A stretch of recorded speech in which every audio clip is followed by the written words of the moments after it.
سلام، میخوام از فیلمی بگم که در طراحی صحنه‌اش خیلی زیاد از صحنه دستی ایران استفاده شده، مثل این سفالهای زیبای روستای مند گناباد و اون فیلم لیلای داریوش مهرجویی.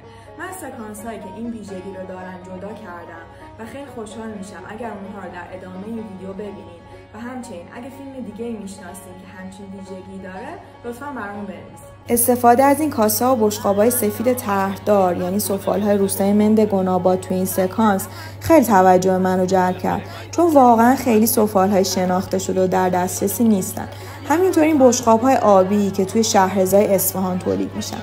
این پارچه‌ای که پشت سر لیلا روی پهنه دارایی یه نوع پارچه دستبافت یزدیه و از طرحش مشخصه که خیلی قدیمی، ابریشمی و اصیله. پارچه ابریشمی پشت سر رضا هم توی روستای زاوین شمال خراسان بافته میشه. این لباس رنگارنگ زیبا هم دارای بافی یزده. خونه پدری لیلا هم پر از ترمه و فرش و گلیم‌های ایرانیه.